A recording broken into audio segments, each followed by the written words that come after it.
జనమంటే ఆయనకి ఎనలేని ప్రేమ, సేవ ఒకటి ఆయన ముందున్న మార్గం. విశ్వ హిందూ ధర్మ పరిరక్షణ ఆయన కర్తవ్యం. ఆయనే కంబాల శ్రీనివాసరావు గారు. నమస్తే and welcome to Suman TV. వైద్య రంగంలో పరిచయ వాక్యాలు అవసరం లేని సుప్రసిద్ధ వైద్యులు డాక్టర్ కమ్మెల శ్రీధర్ గారు 11 అంతర్జాతీయ అవార్డులకు సాధించినటువంటి రికార్డులు సాధించినటువంటి వ్యక్తి కాకుండా at the same time gold medalist కూడా ఆయన వైద్య రంగంలో, ముఖ్యంగా andrology, urology and kidney transplantation సర్జన్గా ఆయనకున్నటువంటి పేరు ప్రఖ్యాతులు తెలుగు రాష్ట్రాల్లో కూడా అందరికీ తెలుసు. అలాగే మీడియాలో కూడా ఆయన ఇచ్చేటువంటి సమాధానాల కోసం, వివిధ మీడియా ఛానల్స్ ద్వారా ఆయన ఇచ్చేటువంటి సమాధానాల కోసం ప్రేక్షకులు అలా ఎదురు చూస్తూ ఉంటారు. ఇలాంటి సుప్రసిద్ధులైనటువంటి డాక్టర్ గారు ముఖ్యంగా రోబోటిక్ సర్జరీ అనేటువంటిది వైద్య రంగంలో వస్తున్నటువంటి అధునాతన పద్ధతులన్నింటినీ ఎప్పటికప్పుడు తను అందిపుచ్చుకుంటూ వైద్య రంగంలో ఆ యూరాలజీకి సంబంధించి, కిడ్నీ ట్రాన్స్ప్లాంటేషన్కి సంబంధించి ఆయన చేసినటువంటి పరిశోధనలు కానీ, ఆయన ఇస్తున్నటువంటి ట్రీట్మెంట్ కానీ చాలామందికి చాలా ఉపశమనంగా ఉపయుక్తం అవుతుంది. ఇలాంటి నేపథ్యంలో డాక్టర్ కమ్మెల శ్రీధర్ గారిని సుమన్ టీవీకి ఆహ్వానించడం జరిగింది. డాక్టర్ గారు నమస్తే అండి, వెల్కమ్ సార్. నమస్కారం అండి. నమస్తే సార్. మీ పేరు ప్రఖ్యాతుల గురించి ప్రత్యేకించి చెప్పవసరం లేదు. 11 వరల్డ్ రికార్డ్స్. ఈ 11 వరల్డ్ రికార్డ్స్ అనేటువంటి ఏ విభాగాల్లో వచ్చినాయి సార్? నాకు యూరాల్లో నేను ఎప్పుడైతే జాయిన్ అయ్యానో ఆల్ ఇండియా లెవెల్లో ఫస్ట్ వచ్చి నేను పీజీఐ చండీగఢ్ అని ఇండియా మొత్తంలో టాప్ మోస్ట్ అకాడమిక్ ఇన్స్టిట్యూట్ అది. అవును. అయితే అక్కడ ఎంఎస్ జనరల్ సర్జరీ జాయిన్ కావడం జరిగింది. ఆ తర్వాత అక్కడ సీట్లు 1-2 ఉంటాయండి. ఎంసీహెచ్ యూరాలజీ అనే దాంట్లో ఒకటే ఉంటుంది. ఆ ఒక సీట్ని సంపాదించి అక్కడ 6 సంవత్సరాలు ఉన్నాను. అంటే ఫస్ట్ ఎంఎస్ చేశాను, తర్వాత ఎంసీహెచ్ చేశాను. ఆ తర్వాత రీనల్ ట్రాన్స్ప్లాంట్ సర్జరీ కూడా నేను పరిశోధన చేయడం జరిగింది. ఈ క్రమంలో వచ్చినటువంటి అనేక మెడికల్ లిటరేచర్ వాటిలో వరల్డ్ రికార్డ్ అనేది అది స్టూడెంట్గా కూడా స్టార్ట్ అయిందండి నాకు. ఎందుకంటే ప్రపంచంలోనే అత్యంత పెద్ద కిడ్నీ స్టోన్ తీసింది మేమే. అంటే ఆ డిపార్ట్మెంట్లో మాకు ప్రొఫెసర్ ఎస్కే శర్మ ఉండేవారు. ఆయనకి నేను చాలా ఫేవరెట్ స్టూడెంట్ని. అయితే ఆ స్టోన్ వచ్చినప్పుడు జనరల్గా ఎవరికి అలాట్ చేస్తే వాళ్ళ పేరు మీద అది వెళ్తూ ఉంటుంది. ఆ స్టోన్ చూసిన తర్వాత ఆయన నా పేరు ప్రపోజ్ చేశారు. దాన్ని టోటల్గా మేము ట్రీట్ చేసి ఆ స్టోన్ తీసి దాన్ని లండన్లో ఉన్నటువంటి వరల్డ్ రికార్డ్ సంస్థకు పంపించాం. ఆ ఫొటోస్ వాళ్ళు యాక్సెప్ట్ చేయలేదు. అయితే స్టోనే కావాలని చెప్పారు. సో ఆ స్టోన్ని మళ్ళీ కొరియర్ చేశాం. అది 2.5 కిలోల స్టోన్. 2.5 కిలోలు, ఆల్మోస్ట్ తిరుపతి దడ్డ అంత ఉంది. అయితే ఎక్కడ, ఏ పార్ట్లో అండి? కిడ్నీ యూరినరీ బ్లాడర్లో వచ్చింది. ఒక అమ్మాయిలో 16 సంవత్సరాల అమ్మాయి. ఆమె పదే క్లాస్లో 5 నిమిషాలకు ఒకసారి యూరిన్ పాస్ చేయడానికి వెళ్ళేది. టీచర్స్ ప్రతిసారి ఏం చేస్తున్నావు అమ్మ, నువ్వు 5 మినిట్స్కి ఒకసారి పోవాల్సిన అవసరం ఉండదు కదా, ఒక క్లాస్లో 10 సార్లు నువ్వు వెళ్ళావంటే ఏమి వింటున్నావు ఇక్కడ అని. అంటే వెళ్ళాల్సి వస్తుందంటే నాకు అర్జెంట్ ఉందని. తర్వాత వాళ్ళ పేరెంట్ని పిలిపించి ఇలా చేస్తుంది మీ అమ్మాయి అని చెప్పారు. లేకపోతే టెస్ట్ తీసుకొచ్చారు వాళ్ళు. తీసుకొస్తే పొత్తిగడ్డ భాగంలో గట్టిగా రాయిలాగా ఏదో ఉంది, గట్టిగా తగులుతుంది. ఇలా అమ్మాయిని అడిగితే ఇది ఎప్పటి నుంచో ఉందండి, ఇలా ప్రెస్ చేస్తే లెఫ్ట్ నుంచి రైట్కి వెళ్తుంది, రైట్ నుంచి ప్రెస్ చేస్తే లెఫ్ట్కి వెళ్తుంది, నాకు ఇబ్బంది ఏం లేదు. కానీ అప్పుడు నేను ఖాళీ సమయంలో ఆడుకుంటుంటా దాంతో, ఒక బాల్ లాగా లోపల ఉందని. దాన్ని ఎక్స్రే చేస్తే ఆల్మోస్ట్ బ్లాడర్ ఎంత ఉంటుందో దానికి డబల్ సైజ్ లాగా ఉంది. అంటే బ్లాడర్ ఎన్లార్జ్ అవుతూ అంత పెద్ద స్టోన్ లోపల ఉంది. ఆ స్టోన్ని మరి ఇంత పెద్దది ఉందమ్మా తీయాలని అంటే మీ ఇష్టము, నాకైతే పెద్ద కంప్లైంట్ లేవు, ఓన్లీ ఫ్రీక్వెన్సీ.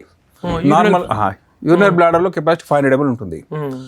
ఆ స్టోన్ మొత్తం ఆక్యుపై చేయడం వల్ల ఆమెకు 5 ml కూడా కెపాసిటీ లేదు. సో 5 మిల్లీలీటర్లు యూరిన్ వచ్చిన, ఒక స్పూన్ యూరిన్ వచ్చినా సరే మొత్తం పోయాల్సిందే. అలాంటి సందర్భంలో సర్జరీ చేయాలని చెప్పాం. సర్జరీ కూడా మొత్తం బ్లాడర్ అంతా కూడా, అయితే ఆ బ్లాడర్లో మొత్తం అది ఇమిడి ఉండడం వల్ల ఎటువంటి కెపాసిటీ లేదు, యూరిన్ నిండడానికి ఛాన్స్ లేకుండా పోయింది. ఆ తర్వాత బ్లాడర్ యొక్క లోపల లైనింగ్ అంతా కూడా అట్రోఫీ అండ్ సన్నగా అయింది, బ్లీడింగ్ అవుతుంది అప్పుడప్పుడు.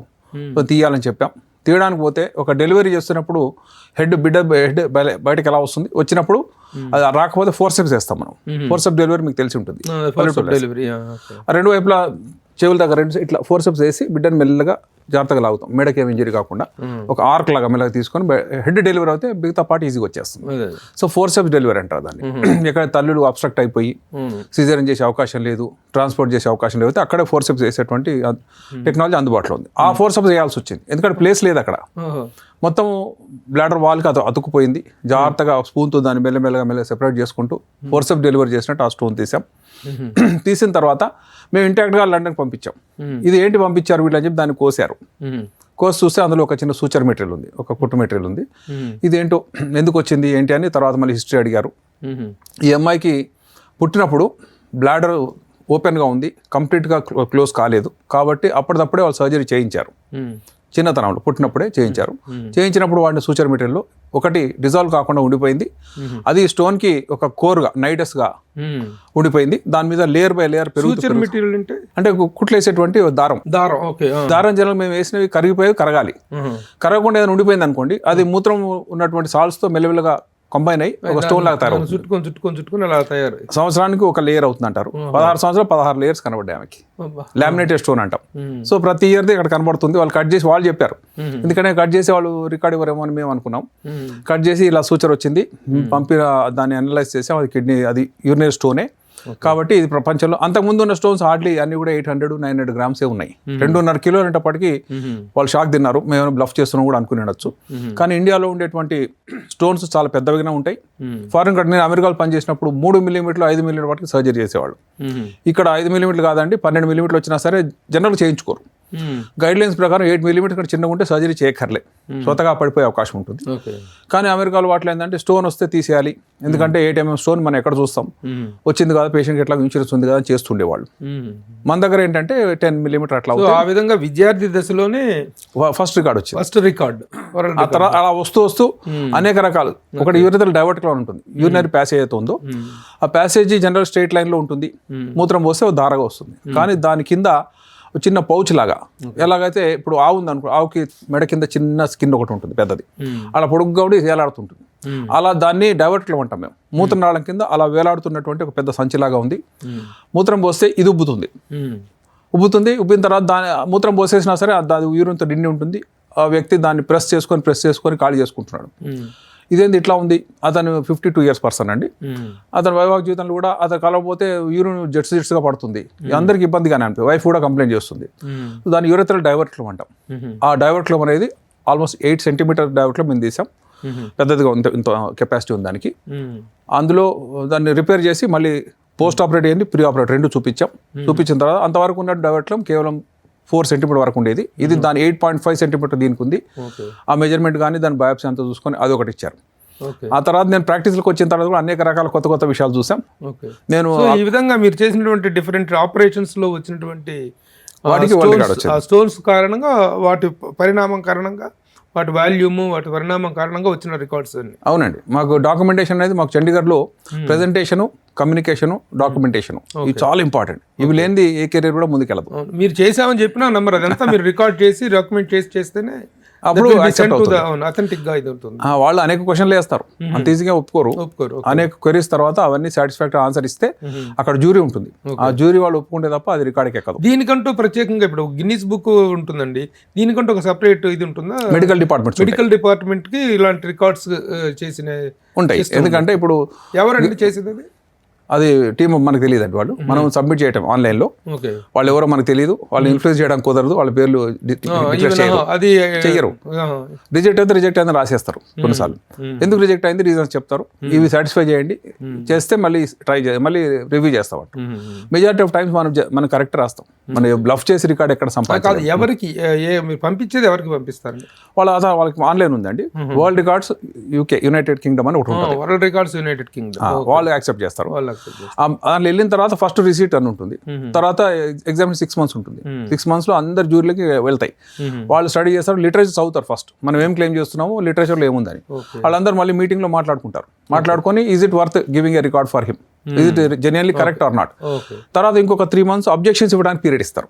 మళ్ళీ డిక్లేర్ చేసే ముందు ఇప్పుడు doctor Sridhar has claimed this, anybody has objection, anybody has done better than him in this instance, మీరు కంప్లైంట్ చేయండి అని. ఆ 3 months కంప్లైంట్ పీరియడ్లో ఎవరు అబ్జెక్ట్ చేయకపోతే అప్పుడు మనది డిక్లేర్ చేస్తారు. అబ్జెక్ట్ చేశారనుకోండి, ఈ అబ్జెక్షన్ వచ్చింది, దీని ఆన్సర్ ఇవ్వండి అంటారు.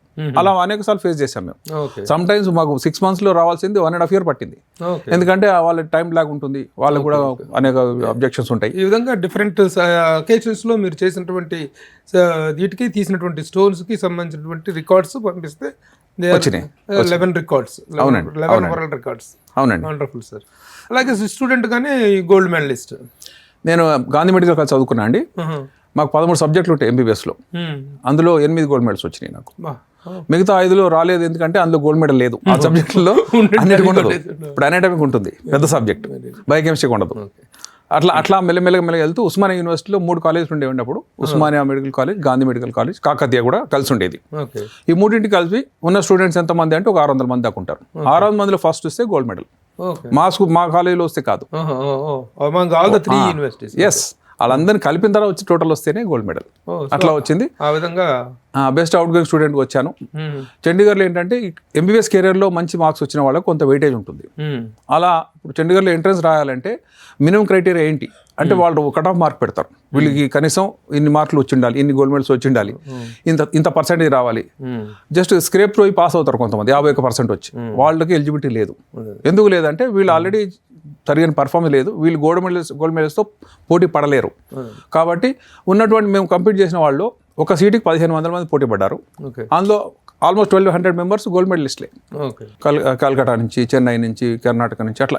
మనం ఎగ్జామ్ రాసినప్పుడు మనకు వస్తారో మనకు తెలియదండి, కానీ మనం బెస్ట్ పర్ఫార్మెన్స్ ఇస్తాం. కానీ చండీగఢ్ అనగానే చాలా మంది డాక్టర్స్ మీ ప్రొఫైల్ చూసి డాక్టర్ రఘునాథ్ బాబు గారిని, దాసరి నారాయణరావు గారు అల్లుడు, సచ్ ఏ వండర్ఫుల్ డాక్టర్, అసలు చండీగఢ్ నుంచి ఆయన వచ్చారంటేనే ఇట్స్ ఏ గ్రేట్ సర్టిఫికెట్ అని చెప్పి చాలా అభినందించారు. సో ఆ విధంగా ఓకే, కంగ్రాట్స్ సార్. పోతే ఇప్పుడు యూరాలజీలో రకరకాలైనటువంటి డెవలప్మెంట్స్ వస్తూ ఉన్నాయి, ఎప్పటికప్పటికి కొత్త వస్తున్నాయి. వాటిలో ముఖ్యంగా you are much famous for robotic urology, robotic surgery. అవునండి. ఏంటి సార్ రోబోటిక్ సర్జరీ ఏంటి, అది చేయాల్సినటువంటి అవసరము, సందర్భం ఎందుకు వస్తుంది, ఏ కండిషన్కి పేషెంట్ చేరిన తర్వాత దట్ ఈస్ నీడెడ్ అంటారు? మంచి ప్రశ్న అండి. ఎందుకంటే సర్జన్స్గా మేము ట్రైనింగ్ అయినప్పుడు రోబోట్స్ లేవు. మా గురువు గారు మాకు నేర్పినారు కూడా రోబోని చూడలేదు. మేము ప్రాక్టీస్ చేసి 20 years అయిన తర్వాత కూడా రోబో లేదు. ఈ మధ్య రోబోటిక్ సర్జరీ అని వింటున్నాం. మరి దీని అవసరం ఎందుకు వచ్చింది అంటే, ముందు చేసిన పేషెంట్స్ వాళ్ళ బ్యాడ్ లక్, మనం మాన్యువల్గా చేసేసామా, వాళ్ళకి ఎందుకు రోబోట్లు లేకపోవడం వల్ల వాళ్ళు ఏమైనా దెబ్బతిన్నారా, లేక అప్పుడు ట్రీట్మెంట్ సరిగా లేదా అనే క్వశ్చన్స్ ప్రతి మానవుడి యొక్క మనసులో మెదులుతాయండి. ఈ రోజు ఎందుకు రోబోన్ మీద ఆధారపడుతున్నారు, వీళ్ళ స్కిల్స్ సరిపోవట్లేదా, స్కిల్స్ దెబ్బతినిపోయినాయా, లేకపోతే skills not up to the mark అని. కానీ రోబో అంటే ఏంటి, అదొక చెకస్లోవికన్ వర్డ్. రోబోటా అంటే వెట్టి చాకరీ చేసే కట్టుబానిస్. సో మీకు పని చేయడానికి ఒక సర్వెంట్ తెచ్చుకుంటారు, ఒక అసిస్టెంట్ తెచ్చుకుంటారు, ఒక కొలీగ్ని తెచ్చుకుంటారు. మీరు చెప్పినట్టు మాత్రం చేయడానికి మాత్రం పెట్టుకుంటారు. మీరు లేనప్పుడు అది సొంత కవిత్వం చేయటం, అధిక ప్రసంగం చేయటం, లేదా సొంతగా ఏదో ఒక యాక్షన్ తీసుకోవడం జరగదు. కాబట్టి ఇతని అవసరం కానీ ఈ రోబో అవసరం ఎందుకు వచ్చింది అంటే, మనం చేస్తున్న పనిలో మరింత గొప్ప స్కిల్తో చేయడానికి కానీ, మన చెయ్యి ఎక్కడికైతే వెళ్ళలేకపోతుందో, పొట్టలో అనేక కాంప్లెక్స్ ఏరియాస్ ఉంటాయి, వాటిలో ప్రతి చోటకి వేలు వెళ్ళలేదు. ప్లస్ వేలికి ఒక కన్ను ఉండదు, మన వేలు బ్లైండ్గా ఉంటాం, తోలు చేయబెట్టాం, వాళ్ళు తొంగి చూసుకోవడానికి తప్పితే మనం యాక్చువల్ ఏరియాని చూడలేకపోతున్నాం. అందువల్ల వేలు టచ్ చేసినప్పుడు అక్కడ రక్తనాళాలు బ్లీడింగ్ అవుతుంది. బ్లీడింగ్ కంట్రోల్ చేయడానికి టైం పడుతుంది. అలా స్లోగా అవుతుంది. ప్లస్ భగవంతుడు మనకి ఇచ్చిన చేతులు ఇలా ఉన్నాయండి. ఇలా అన్నం ముద్ద ఎలా కలుపుకుంటాం, అరచేతిలో ముద్ద కలుపు నోట్లో పెట్టుకుంటాం. ఎవరైనా చేయి తిప్పి ఇక్కడ మీకు ముద్ద వేసారనుకోండి, తినలేరు. మీరు ఎట్లా కలిసి జాగ్రత్తగా తీసుకెళ్ళి మరి ఇక్కడ పెట్టుకొని తినాలని ట్రై చేస్తారు. అంటే మనం వెనక్కి వేళ్ళు మడచలేము, అది అందరికి తెలిసిందే. కాబట్టి ఈ రోబోకి ఏముంటుంది, దాని చేతికి బొంగరాలు ఉంటాయి. సో ఇది వెనక్కి తిరిగి పని చేయగలదు, ముందుకు తిరిగి చేయగలదు, సైడ్కి చేయగలదు, రౌండ్గా తిరిగి కూడా చేయగలదు. సర్కంఫ్లెక్షన్ అంటాం, ఇలా తిరుగుతుంది. మన మణికట్టు అనేది వెనక్కి తిరిగి ఏం చేయలేదు. కాబట్టి ఒకే ఇన్స్ట్రుమెంట్ ముందుకెళ్ళి కట్ చేస్తుంది, వెనక్కి వచ్చి దాన్ని డిజెక్ట్ చేస్తుంది, కరెంట్ ఇవ్వగలుగుతుంది, లేజర్ ఇవ్వగలుగుతుంది. మన చేతికి మనం ఎలక్ట్రిక్ కరెంట్ ఇస్తే కాలిపోతాం. కానీ రోబో స్టెయిన్లెస్ స్టీల్తో తయారైంది కాబట్టి దానికి ఎనర్జీ సోర్సెస్ ఇవ్వచ్చు, డయాథర్మ్ ఇవ్వచ్చు, లేజర్ ఎనర్జీ ఇవ్వచ్చు, రకరకాల కొత్త ఎనర్జీ సోర్సెస్ దానికి ఇచ్చే అవకాశం ఉంది. అదే ఇన్స్ట్రుమెంట్కి సిజర్గా వాడుతున్నాం, దానికి కరెంట్ ఇస్తున్నాం. కాబట్టి ఒక ఇన్స్ట్రుమెంట్కి 5 ఫంక్షన్స్ అదనంగా చేయగలదు. అలాంటివి మనకు భగవంతుడు 2 చేతులు ఇచ్చాడండి. 3వ చెవింటే ఇంకో కొన్ని పనులు చేసుకునే వాళ్ళేమో తెలియదు. ఎట్లో అట్లా దాని వెనుక వీపు దగ్గర నుంచి ఒకటి అటాచ్మెంట్ ఇచ్చింటే 3వది కూడా ఏదో పని చేస్తుంది. కానీ మన రోబోకి ఇచ్చే 3 చేతులు. ఫస్ట్ 2 చేతులతో ఉండేది. నేను 2004లో అమెరికాలో ట్రైనింగ్ అయ్యాండి. హెన్రీ ఫోర్డ్ హెల్త్ సిస్టమ్ అని డెట్రాయిట్లో ఉంది. అక్కడ ట్రైనింగ్ అయినప్పుడు అక్కడ రోబోకి 2 మాత్రమే చేతులు ఉన్నాయి, ప్లస్ ఒక కన్ను ఉంటుంది దానికి, ఒక టెలిస్కోప్. మనకి భగవంతుడు 2 కళ్ళు ఇచ్చాడు, 2 కలిపి ఒకటే చూస్తున్నాం మనం. వేరే ఈ కన్ను ఒకటి, ఈ కన్ను చూడట్లా, 2 కలిపి ఒకటి చూస్తున్నాం. కాబట్టి ఒక టెలిస్కోప్ ఉంటే చాలు, ఎదురుగా ఉన్నది చూసుకుంటే చాలు. కాబట్టి ఒక కన్ను, 3 చేతులు, ఇది రోబోకి ఉంటాయి. ఈ చేతుల్ని మనం ఏం చేస్తున్నాం, ఎక్కడ వాడుకుంటాం అంటే, మెల్లగా ఒక రోబోని మనం నడిపించుకుంటూ తీసుకెళ్ళి పేషెంట్ యొక్క పొట్టకి 3-4 రంధ్రాలు వేసి, రంధ్రాల్లో ఈ ఇన్స్ట్రుమెంట్ పంపించి ఆ ఇన్స్ట్రుమెంట్ అని రోబోకి పట్టిస్తున్నాం. అవన్నీ కరెక్ట్గా సెట్ చేసినాక రోబోకి ఇలా పట్టుకోమని చెప్తున్నాం. పట్టుకుంటుంది. అది పట్టుకున్న తర్వాత సర్జను ఆ రోబో దగ్గర ఉండడు, ఆ ఆపరేషన్ థియేటర్లో ఉండకపోవచ్చు, ఆ సిటీలో ఉండకపోవచ్చు, ఆ దేశంలో కూడా ఉండకపోవచ్చు. కానీ అతనున్న కన్సోల్ దగ్గర మాస్టర్ కంట్రోల్స్ ఉంటాయి. ఆ మాస్టర్ కంట్రోల్స్ ద్వారా అతను చేసిన మూమెంట్ని రోబో యొక్క చేతులకు ట్రాన్స్లేట్ అవుతుంది. ఎలా అంటే మధ్యలో సూపర్ కంప్యూటర్ ఉంటుంది. సో సర్జన్ కన్సోల్ ఒక బాక్స్ లాగా ఉంటుంది, అందులో మనం తలబెట్టి ఇలా చూస్తుంటే మనం ఏమి ఇన్స్ట్రక్షన్ ఇస్తున్నామో అది జరిగిందా లేదా అని ఒక స్క్రీన్లో కనబడుతుంది. మన చేతికి 2 మాస్టర్ కంట్రోల్స్ ఉంటాయి, అవి ఇలా కదిలిస్తూ ఉండాలి. కదిలిస్తే కట్ చేయటమా ఏం చేయటం అనేది ఆ చేతిలో మూమెంట్ ద్వారా సూపర్ కంప్యూటర్కి వెళ్తుంది. అది అన్ని యాక్సెస్లో X axis, Y axis, Z యాక్సిస్లో థౌజండ్స్ ఆఫ్ టైమ్స్ స్టడీ చేసి ఈ మూమెంట్ ఇదే అని చెప్పి రోబోట్ చేతులకు చెప్తుంది. ఆ చేతులు మనం ఇచ్చిన ఇన్స్ట్రక్షన్ తూచా తప్పకుండా ఫాలో అవుతాయి. ఫాలో అయింది ఎంతసేపట్లో జరిగింది అనేది మనకి స్క్రీన్ మీద కనబడుతుంది. మనం చెప్పగానే జరిగింది. నేను ఇక్కడ ఉన్నాను, పేషెంట్ అమెరికాలో ఉన్నారు, నేను ఇచ్చిన ఇన్స్ట్రక్షన్ అక్కడ ఫాలో అయిందని చూడడానికి జనరల్గా 0.7 seconds కంటే ముందు అవుతే రియల్ టైంలో జరిగినట్టు. ఈ రోబోటిక్ సర్జరీలో 0.2 seconds జరిగిపోతుంది. అంటే అవసరమైన దానికంటే స్పీడ్గా జరుగుతుంది.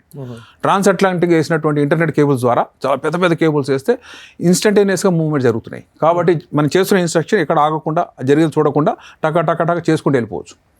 దీనివల్ల మనకు లాభం ఏంటి అంటే ప్రతి చేతి సార్ అసలు ఏ ఏ సమస్యలకి మీరు రోబోటిక్ సర్జరీ అనేటువంటి దాన్ని వాడతారు?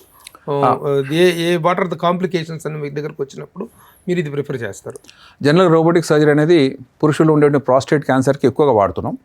ప్రాస్టేట్ ఎక్కడ ఉంటుంది అంటే మనకు పెల్విక్ రింగ్ ఉంది, బొడ్డు కింద రింగ్ ఉంది, బోన్ రింగ్ ఉంది, దాని వెనుక ఉంటుంది. మూత్రాశయం కింద ఉంటుంది, చిన్న సైజు నిమ్మకాయంత ఉంటుంది. అది ఎవరు ముట్టుకోలేము, చూసుకోలేము. ఉదాహరణకు ఇక్కడ గడ్డ వస్తే చూసుకోగలం, దాన్ని మనం అది ఎక్కడ ఉందో కూడా తెలియదు ఎవరికి. ప్రాస్టేట్ ఉంటుందంటే ఉంటుంది అనుకుంటారు, కానీ అందులో క్యాన్సర్ చాలా సైలెంట్గా వస్తుంది. సైలెంట్గా చిన్నగా ఉండగానే ఇతర ప్రదేశాలు పాకిపోతుంది. ప్రాస్టేట్లో క్యాన్సర్ వచ్చింది చిన్నది, కానీ షోల్డర్ ద్వారా ఎముక ఇరిగింది, లేదా నడుము ఇరిగింది, పారాప్లీజియా వచ్చేసింది, పక్షవాతం కూడా వచ్చేసింది. ఇవన్నీ ఎందుకంటే దాని స్పెషల్ ఫీచర్స్ అవి. చిన్నగా ఉండగానే రక్తనాళాల ద్వారా వ్యాపించడం, ఇతర భాగాలకు వెళ్ళిపోవడం, వాటి ద్వారా ఫస్ట్ డయాగ్నోస్ అవుతుంది. ఇక్కడ ఎందుకు ఫ్రాక్చర్ అయింది అంటే దాని ఆరిజిన్ ప్రాస్టేట్లో ఉంది, దాన్ని ఎత్తుక్కుంటాను. సో ఇది వింటే ఆశ్చర్యం వేస్తుంది. అంటే మనకు తెలియని గడ్డలో చిన్నటి క్యాన్సర్, ఆ క్యాన్సర్ అన్నిట్లో పాకిన తర్వాత మాత్రం మనకు తెలుస్తుంది. తెలిసినప్పుడు ఇంకేం చేయలేమంటే హార్డ్లీ 6 months 1 year మించి ఉండరని చెప్తున్నాం. సో ఇదంతా వింటే భయం వేస్తుంది ఎవరికైనా. పురుషులలో ఉంటుంది ప్రాస్టేట్, స్త్రీలో ఉండదు. 45 years అప్పుడు జనరల్ కొంత ఎన్లార్జ్మెంట్ ఉంటుంది. 65 తర్వాత క్యాన్సర్ రిస్క్ పెరిగిపోతుంది. ఈ రిస్క్ అమెరికాలో చాలా ఎక్కువగా ఉంది. Almost 17% of men have the risk of prostate cancer. అంటే చాలా హ్యూజ్ రిస్క్ అది. 2% అంటేనే అదిరిపోతుంది ఎక్కడ ఏ పాపులేషన్. ఉదాహరణకు మీరు 100 కోట్లు తీసుకున్నారు, 2% అంటే ఎంత? 2 crores members. 2 కోట్ల మందికి ఆ జబ్బు వచ్చిందని ఇప్పుడు 15 కోట్ల మందికి వచ్చింది అనుకోండి. సో దాని గురించి మనం తప్పకుండా something we have to do it. కాబట్టి దీనికి స్క్రీనింగ్ టెక్నాలజీ పెట్టారు. స్క్రీనింగ్ అంటే ఏంటి? ముందే అది గడ్డ పెరగక ముందే రక్తంలో ఒక పదార్థం విడుదల చేస్తుంది. దాని పేరు PSA, ప్రాస్టేట్ స్పెసిఫిక్ యాంటీజెన్. నార్మల్గా 4 nanogram కంటే తక్కువ ఉంటుంది. క్యాన్సర్ వాళ్ళకు 20 nanograms, 40 nanograms, 100 nanograms అలా పెరుగుతూ ఉంటుంది. సో ఇయర్లీ ఒకసారి టెస్ట్ చేసి అది నార్మల్ కంటే పెరిగింది అనుకోండి, వెంటనే ప్రాస్టేట్ స్కానింగ్ చేయటం, దానికి MRI చేయటం, ఏమైనా లీజన్ చిన్న ముక్క దొరికితే దానికి బయాప్సీ చేయటం, నిజంగా కన్ఫర్మ్ వద్ద దాన్ని తీసేయటం. ఇవన్నీ కూడా 2 years ముందు చేయొచ్చు. అంటే గడ్డ మనకు తెలిసే లోపు 2 years ముందు గుర్తించి చేస్తే క్యూర్ చేసే అవకాశం ఉంది. అదే ఆల్రెడీ ఒక చోట ఫ్రాక్చర్ అయింది, వేరే చోటుకి వెళ్ళిన తర్వాత ఇక క్యూర్ అనేది లేదు, ఓన్లీ ప్యాలియేషన్ అంటాం. అంటే కొద్ది రోజులు బతుకుతాడు, అతను రేడియోథెరపీ ఇస్తాము, కీమోథెరపీ ఇస్తాము, ఉన్న వాటిలో ఇంతే అండి అని చెప్తాం. కొంతమంది 1 year బతకచ్చు, కొంతమంది 3 నెలలకు చనిపోయిన వాళ్ళు ఉంటున్నారు. సో ఇవన్నిట్లో ఏంటంటే ప్రివెన్షన్, స్క్రీనింగ్ చాలా ఇంపార్టెంట్. దానికోసం ఒకవేళ గుర్తిస్తే ప్రాస్టేట్ క్యాన్సర్ను సర్జరీ చేయాలి, సమూలంగా పెకలించి వేయాలి.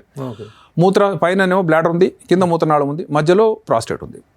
సో ఇది తొలగించిన తర్వాత బ్లాడర్కి మళ్ళీ మూత్రనాళం కలపాలి. కలపడానికి మామూలుగా ఓపెన్ సర్జరీ చేసేవాళ్ళం, పెద్ద స్కార్ అయ్యేది, పొట్టంతా సగం కోసేసి లోపల చేయబెట్టడానికి కుదరదు కదా, అంత డీప్లో ఉంది అది. ప్లస్ అక్కడ ప్రాస్టేట్ చుట్టూ బ్లడ్ వెసల్స్ చాలా ఉంటాయి, కాబట్టి బ్లీడింగ్ బాగా అవుతుంది. మనం తొంగి చూడడానికి తల పెట్టలేము పొట్టలో, కాబట్టి ఏదో చిన్న చిన్న లైట్లు వేసుకొని చూసి చేతనంతవరకు చేసి ఒక 6 గంటలు 8 గంటలు సర్జరీ అయ్యేది. అయినప్పటికీ చాలా బ్లీడింగ్, ఒక 2 యూనిట్ బ్లడ్ ఇవ్వటం, ఆ పేషెంట్ ఒక 3-4 రోజులు లేవలేకపోవటం, ఓ 10 రోజులు హాస్పిటల్లో ఉండటం, ఇంటికి పోయినా 2-3 నెలలు రెస్ట్గా ఉండటం. ఇదంతా చూస్తుంటే ప్రాస్టేట్ క్యాన్సర్ ఇంత పెద్ద సర్జరీ అని. ఆ తర్వాత ల్యాప్రోస్కోప్ వచ్చింది. ల్యాప్రోస్కోప్ అనేది కీ హోల్ సర్జరీ. అది అందులో ఇన్స్ట్రుమెంట్ స్ట్రైట్గా ఎలా ఉంటుందో అలా పట్టుకుంటే దాని మూమెంట్ చేసుకోవాలి తప్పితే దూరం నుంచి మనం కదిలించలేము. దానికి కూడా లైట్ ఉండదు. రోబోటిక్ ఉన్నటువంటి అడ్వాంటేజ్ ఏంటంటే ప్రతి ఆర్మ్కి ఒక లైట్ ఉంది. చేయి ఎలా పడితే అలా తిరుగుతుంది, దానికి ఒక లైట్ కూడా ఉంది. మన ప్రతి చోట లైట్ ఉంది అనుకో, ఇది వేసిన లైట్తో మన కాంప్లెక్స్ ఏరియా చూసుకోవచ్చు, బ్లైండ్ ఏరియా చూసుకోవచ్చు, ముందే బ్లడ్ వెసల్ కంట్రోల్ చేసుకోవచ్చు, తర్వాత కట్ చేసుకోవచ్చు. సో డిమాన్స్ట్రేషన్ ఇక్కడ చూడండి, దీంట్లో సర్జికల్ రోబోట్ ఇలా ఉంటుందండి. మనిషి అంత ఎత్తుంటుంది, దానిలో మధ్యలో నల్లగా మీకు కనబడుతుంది, అది టెలిస్కోపు. దానికి ఉండే చేతులు, ఒకటి ఫస్ట్ ఆర్మ్, ఇది నంబర్ వేసి ఉంది, ఇది సెకండ్ ఆర్మ్, థర్డ్ ఆర్మ్. ఈ 3 కూడా క్లాష్ కాకుండా ఉండే విధంగా దాని యొక్క అమెరికా ఉంది. ఎందుకంటే పని చేస్తున్నప్పుడు ఒకదానికి గుద్దుకుంటే ఇన్స్ట్రుమెంట్ దెబ్బతింటుంది, ప్లస్ ఇక్కడ గుద్దుకునే ఛాన్స్ కూడా ఉంటుంది. కాబట్టి అటు ఓరియంటేషన్ అంతా కూడా పర్ఫెక్ట్గా మేనేజ్ చేస్తుంది. చేసిన తర్వాత దీన్ని మెల్లగా నడిపించుకుంటూ వెళ్ళి వీటికి పేషెంట్ పొట్టలో ఉన్నటువంటి ఇన్స్ట్రుమెంట్ని దానికి తగిలిస్తాం. తగిలించిన తర్వాత రెడీ అని చెప్పి ఇక్కడ ఉన్న లైట్లు ఫ్లాష్ అవుతాయి. ఇక్కడ లైట్లు ఉంటాయి, నేను రెడీ మీరు ఇచ్చిన ఇన్స్ట్రక్షన్ అని చెప్పడానికి ఆ ఫ్లాష్ అవుతుంది. అయితే చూద్దాం, ఇది 2004లో అమెరికాలో మేము ట్రైనింగ్ చేసినటువంటి ట్రైనింగ్ మాడ్యూల్ రోబో. మాకు జనరల్గా 200 hours మేము పనిచేసి మా ఫ్లూయెన్సీ కానీ, మా స్పీడ్ కానీ, మా అక్యురసీ కానీ, మా మైండ్లో ఉన్నటువంటి డౌట్స్ ఏమైనా ఉన్నాయి అన్ని కూడా సర్జన్స్ చూసుకుంటారు, బాసెస్ వాళ్ళు గమనిస్తారండి. ఒక మనిషి ఒక సర్జరీ చేయమని అడిగితే ఎలా చేస్తున్నాడు అనేది ఇమీడియట్ మార్క్స్ పడతాయి. ఉదాహరణకు 5 minutes సర్జరీ మనకి ఇచ్చారు, 5 minutes అయిన తర్వాత సర్జరీ అయినా కాకపోయినా మొత్తం ఇన్యాక్టివేట్ అయిపోతుంది. ఆ తర్వాత మనకు మార్క్స్ పడతాయి. ఎందుకు పడతాయి? సర్జరీ కంప్లీట్ అయిందా, సెకండ్ మీరు డేంజర్ ఏరియాస్కి వెళ్తున్నారా, మీరు షేక్ అవుతున్నారా, మీకు కాన్సెప్ట్ సరిగ్గా తెలుసా, మీకు అనాటమీ తెలుసా లేదా, ఇవన్నీ అయిన తర్వాత మార్క్స్ పడతాయి. అందులో 4.8 అయితే మాత్రమే పాస్, 4.7 వస్తే ఫెయిల్, మళ్ళీ ఇంకో 6 నెలల తర్వాత రమ్మంటారు. సో అట్లా 4.9 వచ్చేదండి, ఒక్కసారి 5.0 వచ్చింది అని. అట్లా కనీసం 12 విభాగాలు ఉంటాయి. ప్రతి చోట 4.8 దాటితే మీరు పాస్, లేకపోతే మళ్ళీ రమ్మంటారు. ఎందుకంటే ప్రాక్టీస్ మ్యాక్సిమం పర్ఫెక్ట్. అంటే ఈ నెక్స్ట్ 6 months మళ్ళీ బాగా అవుతారేమో. ఒక మా కొలీగ్ గారు బాగా చేసేవాడు, కానీ ఆ రోజు కొంచెం షేక్ అయ్యాడు. ఈ షేక్తో సర్జరీ చేయలేవు, నువ్వు చేసినట్లయితే పక్క ఈ టిష్యూస్కి ఇంజరీ అవుతుంది అన్నారు. నెక్స్ట్ ఈ రోబో చేసినప్పుడు ఇక్కడ చూద్దాం, దాని యొక్క ఓరియంటేషన్ ఇలా ఉంటుందండి. 1 2 3 4 మధ్యలో టెలిస్కోప్ ఉంటుంది. ఎందుకంటే లైట్ రూమ్లో మనం సెంటర్లో వేసుకుంటాం, రూమ్కి సెంటర్లో వేసుకుంటాం, పనులు చేసేవన్నీ కూడా సైడ్లోంచి పనిచేస్తాయి. కాబట్టి టెలిస్కోప్ సెంటర్లో ఉంది, 2 arms అలా ఉన్నాయి. కొన్ని సర్జరీలో 3 arm వద్దనుకుంటే దాన్ని తీసేసేయచ్చు, తీసేసి పక్కకు పెట్టుకొని మీరు 2 చేసేస్తున్నాం. కష్టమైన వాటిలో 3 arms పెట్టుకుంటాం. ఇక్కడ చూడండి, ఇంతకుముందు నేను చెప్పినట్టుగా సర్జన్ కూర్చునే కన్సోల్ ఇది. నేను ఇక్కడ కూర్చుంటే నేను చూసేది ఈ స్క్రీన్ మాత్రమే, పేషెంట్ చూడలేను, ఎట్లా పేషెంట్ లేడు కాబట్టి నా ఎదురుగా. సెకండ్, మీ ఆబ్సెన్స్లోనే చేయాలా, మీ ప్రెజెన్స్లో చేయకూడదా? మీ ప్రెజెన్స్లో మీరుండి పక్క నుండి రోబోటిక్స్ ఇది చేయరా? మంచి ప్రశ్న అడిగారు. సపోజ్ ఇదే ఆపరేషన్ థియేటర్ అనుకుందాం. పేషెంట్కి ఈ సైడ్లో అక్కడ టేబుల్ మీద పడుకోబెట్టారు, మొత్తం మంది ఇచ్చారు, ఇన్స్ట్రుమెంట్ తగిలిచ్చారు, రోబోట్ కనెక్ట్ చేశారు. సర్జన్ అక్కడ ఉండేది కాదు, సర్జన్ ఈ మూలు ఉంటాడని. సర్జన్ ఈ మూల నుండి అతని కన్సోల్ అంటే అతని box where he's giving instruction. Patient ముట్టుకుంటూ ఇన్స్ట్రక్షన్ ఇవ్వలేము, సెపరేట్గా ఉండాలి. ఈ మధ్యలో ఒక సూపర్ కంప్యూటర్ ఉంటుంది. So there is minimum gap of 3 feet between patient and the console. Plus ఇతను మాట్లాడుకున్న, ఉదాహరణకు అదే థియేటర్లో ఉన్నాం, నాకు ఈ ఇన్స్ట్రుమెంట్ తీసి ఇది పెట్టమని చెప్తే అక్కడ మైక్స్ ఉంటాయి, అసిస్టెంట్స్ కొంతమంది ఉంటారు, వాళ్ళు ఇన్స్ట్రుమెంట్ రోబో యొక్క చేతిని బయటకు తీసి దాంట్లో ఆ ఇన్స్ట్రుమెంట్ కాకుండా ఇంకోటి పెట్టి మళ్ళీ దాని లోపల లాక్ చేస్తారు. చేసినాక అక్కడ లైట్ ఫ్లాష్ అవుతుంది, now it ready to take action అని చెప్పి. సో ఇక్కడ కూర్చున్నటువంటి కన్సోల్లో ఇక్కడ 2 మాస్టర్ కంట్రోల్స్ ఉన్నాయండి. ఈ 2 చేతులు ఇక్కడ పెట్టేస్తాం, లూపులు లాగా ఉంటాయి, అవి వేళ్ళకి లూపులు తొడుక్కున్నట్టు ఉంటాయి, వాటిని కదిలిస్తూ ఉండాలి. బ్లాక్ గా కనిపిస్తుంది బెడ్, ఎక్కడ పేషెంట్ ప్లేస్ చేసేది ఎక్కడండి? ఇందులో పేషెంట్ లేడు, నెక్స్ట్ స్లైడ్ లో చూపిస్తా. ఇది ఓన్లీ రోబో యొక్క 3 arms అండి. ఒకటి రోబోటిక్ కన్సోల్ అంటే సర్జన్ కూర్చునే ప్లేస్, ఆయనకు 6 పెడల్స్ మీకు కనబడుతున్నాయి, 6 కనబడుతున్నాయి మీకు. ఇట్లా 2, ఇవి 2, కింద ఈ 2, తర్వాత లెఫ్ట్ కు ఒక ఇట్లా సైడ్ కు ఉందండి ఒకటి, 7 పెడల్స్ ఆయనకు ఉంటాయి. సో మాస్టర్ కంట్రోల్స్ ఏమో చేతిలో ఇన్స్ట్రక్షన్ ఇస్తున్నాయి, పెడల్స్ ఏం చేస్తున్నాయి అంటే లెన్స్ని జూమ్ ఇన్ చేయటము, జూమ్ అవుట్ చేయటం, తర్వాత ఇన్స్ట్రుమెంట్ స్వాప్ చేయటం. లెఫ్ట్లో ఉదాహరణకు సిజర్ ఉంది, రైట్ సైడ్లో ఒక డిసెక్టర్ ఉంది అనుకుందాం. మనం మార్చుకోవాలంటే జనరల్గా ఏం చేస్తాం, ఇది చేయి తీసేసి దీనికి అది ఇచ్చి అట్లా పెడతాం. కానీ ఇక్కడ ఒక పెడల్తో టచ్ చేస్తే, స్వాప్ పెడల్ టచ్ చేస్తే ఇన్స్ట్రుమెంట్ జంప్ అవుతాయి, ఇన్సైడ్ జంప్ అయ్యి ఇక్కడ అక్కడికి వచ్చేస్తుంది. కాబట్టి స్పీడ్ ఆఫ్ యాక్షన్ ఉంది. నెక్స్ట్ ఈ మొత్తం ఎనర్జీ హౌస్ ఉంటాయండి, డయాథర్మ్ ఇవ్వాలి, కరెంట్తో ఇవ్వాలా లేక కోయాగులేషనా లేదా లేజరా అనే దానికి పెడల్స్ ఉన్నాయి. సో సర్జరీ చేసినప్పుడు ఎక్కడ బ్లీడింగ్ అయినా కంట్రోల్ చేయడానికి పెడల్స్ ఉపయోగపడుతున్నాయి. కాన్సెప్ట్ నెక్స్ట్, ఇది సూపర్ కంప్యూటర్ అండి. దీంట్లో ఒక ప్రాసెసర్ ఉంటుంది, ఇతను ఏమి చేస్తున్నాడు అనేదాన్ని కూడా దీంట్లో అనలైజ్ చేస్తుంది. చేసిన తర్వాత ఆ ఇన్స్ట్రక్షన్ని రోబో యొక్క ఆర్మ్స్కి ఇస్తుంది, టిప్స్కి ఇస్తుంది. నిజంగా ఇంకెవరో చూడదలుచుకుంటే పైన స్క్రీన్ చూడండి. ఈ స్క్రీన్లో అసిస్టెంట్ చూస్తుంటారు సర్జన్ ఏం చేస్తున్నాడు, ఎందుకంటే రోబో ఆయన మాట వింటుంది తప్పితే లోపల ఏం జరుగుతుందని ఎవరికి కనబడదు. అసిస్టెంట్స్ ఓన్లీ అనెస్థీషియా ఇచ్చి పక్కన కూర్చోవటం, ఆయన చెప్పిన ఇన్స్ట్రక్షన్ కోసం వెయిట్ చేయడం తప్పితే సర్జరీ ఓన్లీ సర్జరీ చేస్తున్నాడు. సర్జన్కి ఉన్న 2 చేతులు చేస్తుంటే రోబో యొక్క 3 చేతులు పొట్టలో చేస్తున్నాయి. సో ఈ చేతుల యొక్క అడ్వాంటేజ్ ఏంటి అంటే మనిషి చేతుల కంటే బాగా ఫాస్ట్గా వెళ్తున్నాయి. ఇది హెన్రీ ఫోర్డ్ హెల్త్ సిస్టమ్ చూసినటువంటి ఫస్ట్ రోబో అండి. దీనికి 2 చేతులే ఉన్నాయి, ఈ వెనుక టెలిస్కోప్ ఉంది, ఇది ఒక చెయ్యి, ఇంకొక చెయ్యి నాయనకు ఉంది. అక్కడ చూస్తున్నప్పుడు మేము షాక్ దీనిపై ఇలాంటి సర్జరీ ఒకటి ఉంటుందని. 2004లో ఇండియాలో రోబో లేదు, 2010లో వచ్చింది. సో అంతకంటే ముందే నేను వెళ్ళిపోయి నేర్చుకున్నాను. ఎందుకు నేర్చుకున్నాను అంటే చాలా మంది అవి ఇండియాకి అసలు రోబో రాదు, చాలా expensive, you can't afford that, waste of training, మీరు ఎందుకు వచ్చారని. అయినా సరే ఏదైనా ఒక సర్జరీ బాగుంటే మనం నేర్చుకుని ఉండాలి, భవిష్యత్తులో ఏమైనా జరగచ్చు. అది రాకపోయినా పర్లేదు, నా మైండ్లో అయితే ఈ ట్రైనింగ్ ఉంటుంది కదా, అది దట్ ఎన్రిచెస్ మై నాలెడ్జ్. అంత తప్పితే అక్కడ కమర్షియల్ ఆలోచించి ఏమీ లేదు. సో రోబోలో ఉన్నటువంటి కొన్ని స్పెషల్ మోడిఫికేషన్స్ ఏంటంటే దాన్ని ఒక రౌండ్గా కూడా తిప్పుకోవచ్చు, ఎలా కావాలా స్ట్రైట్ లైన్లో పెట్టుకోవచ్చు, లేక రౌండ్గా తిప్పుకోవచ్చు. ఎందుకంటే ఇవన్నీ ఒక ఇన్స్ట్రుమెంట్ కనీసం మనం వాడుతున్న ఇన్స్ట్రుమెంట్ 2 లక్షల వరకు ఉంటుంది. లోపల పెట్టే ఫోర్సెప్స్ కానీ ఏదైనా ఒకదానికి గుద్దుకుంది అనుకోండి, అది తీసి డస్ట్బిన్ వేయడం తప్పితే రిపేర్స్ లేవు. ఎందుకంటే అవన్నీ సెన్సార్ బేస్డ్గా ఉంటాయి. ఇచ్చిన ఇన్స్ట్రక్షన్ ఎక్కడో ఇచ్చిన ఇన్స్ట్రక్షన్ ఇది ఫాలో అవుతుంది అంటే దీని సెన్సార్ కరెక్ట్గా ఉండాలి. ఆ తర్వాత ఇక్కడ చూద్దాం, సర్జరీ చేసే ముందు తీసుకున్న ఫోటోగ్రాఫ్ అండి. మనం చేతికి గ్లవ్ వేసుకొని సర్జరీ చేసేస్తాం. మరి రోబో చేతి ఎంత ఉన్నాయంటే 3 మీటర్లు ఉందండి. ఇప్పుడు 3 మీటర్ల గ్లవ్ అన్నిటికి వేసాం. ఇది లెన్స్కి వేసాము, 3 చేతులకు వేసాము. కేవలం టిప్పు దారి చిన్న రంధ్రం ఉంటుంది, అందులో ఇన్స్ట్రుమెంట్ పంపిస్తాం. తప్పితే ఇంత పొడవైనటువంటి ఈ 3 ఆర్మ్స్కి కూడా గ్లవ్స్ వేసి మెల్లగా నడిపించుకుంటూ వెళ్తాం. మీరు అడిగిన క్వశ్చన్ ఏంటంటే పేషెంట్ ఎక్కడ ఉన్నారు ఇప్పుడు అని. వీళ్ళు మా బాసెస్ అండి, ప్రొఫెసర్ పీబాడీ అని, డాక్టర్ మణిమిని. 2004 ఫోటోగ్రాఫ్ ఇది, అమెరికాలోది. ఇక్కడ చూడండి, పేషెంట్ ఇక్కడ పడుకున్నాడు. అతను పొట్ట దగ్గర చిన్న రంధ్రం వేసాం. ఆ రంధ్రంలోకి ఈ ఇన్స్ట్రుమెంట్ కనెక్ట్ చేస్తున్నాం. పేషెంట్ యొక్క తల అటు లెఫ్ట్ సైడ్కి ఉంది, ఈ సైడ్కి ఉంది, కాళ్ళు కింది వైపు ఉన్నాయి. ఈయన అసిస్టెంట్, సర్జన్ కాదు. ఇతను ఏం చేస్తున్నాడు, సర్జన్ ఏ ఇన్స్ట్రుమెంట్ చెప్పాడు దాన్ని కనెక్ట్ చేస్తున్నాడు.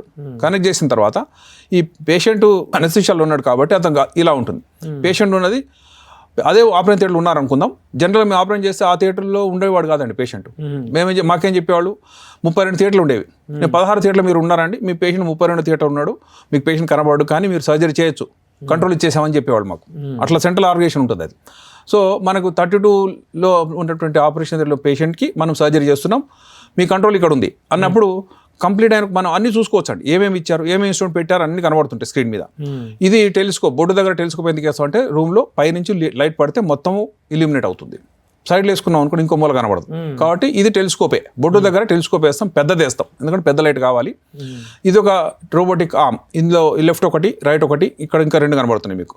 కానీ నేను చెప్పింది 3 ఇన్స్ట్రుమెంట్స్ అండి, 3 చేతులే. So 1, 2 and 3. ఇంకోటి ఎక్స్ట్రా ఏం కనబడుతుందంటే చిన్నవి సక్షన్, బ్లీడింగ్ అవుతే సక్షన్ చేయడానికి, కొన్నిసార్లు వాటర్ వేసి కడగడానికి చిన్న ఇన్స్ట్రుమెంట్స్ రోబోటిక్ ఆర్మ్ కానివి కూడా మేము ఎక్స్ట్రా వేసుకుంటాం.